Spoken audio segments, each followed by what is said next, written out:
So for me, spirituality, nothing to do with religion, nothing to do with spiritual teachings. I was a spiritual seeker for a very young age. That basically meant I felt like I didn't fit in anywhere. You know, it's easy, if you're a spiritual seeker, which I think lots of people don't necessarily identify with that, it can seem very romantic. It can seem, you know, I'll go and read some spiritual poetry.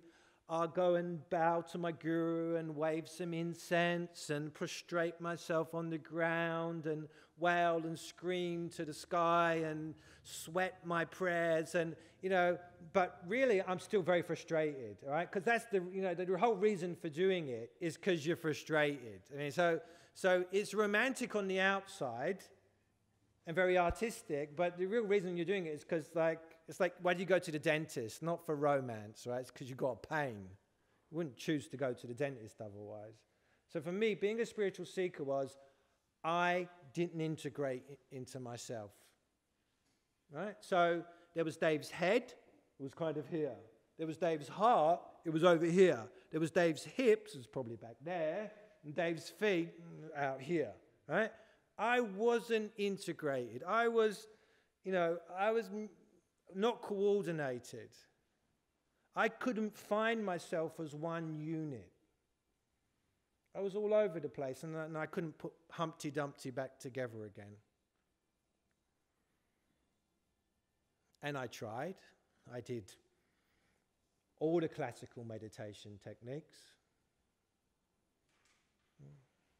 I did Bhakti Yoga, Karma Yoga, Jnana Yoga, or Gyan Yoga, or Banana Yoga, and Laughter Yoga, Sneezy Yoga, Happy Yoga, Sleepy Yoga. I even did Sleepy Yoga. A guy came from India, said, let's all go to sleep at 2 in the afternoon by a gas fire. I was like, no. I've met some real characters. I met a guy from Germany when I was 15 who was really eccentric. He'd been in India, and I don't know what happened to him.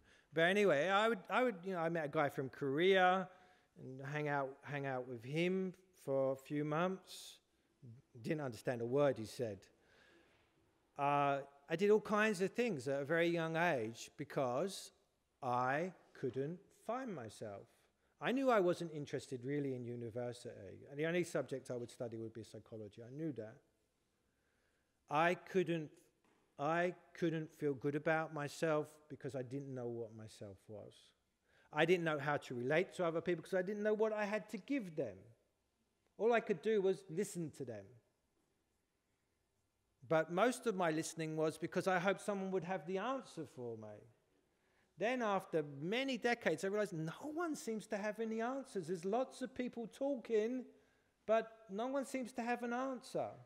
And there's even people telling me that there are questions that need answers. No, there are lots of people giving answers, but I don't even know what question they're answering. A lot of spirituality is like that. Yeah, we have the answer. What was the question? We don't know, actually. We forgot. We just know the answers because we have the truth.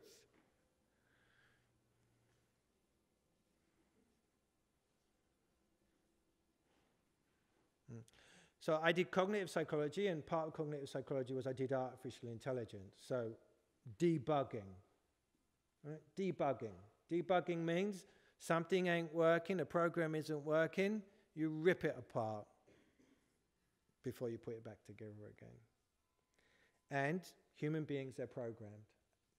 Absolutely programmed.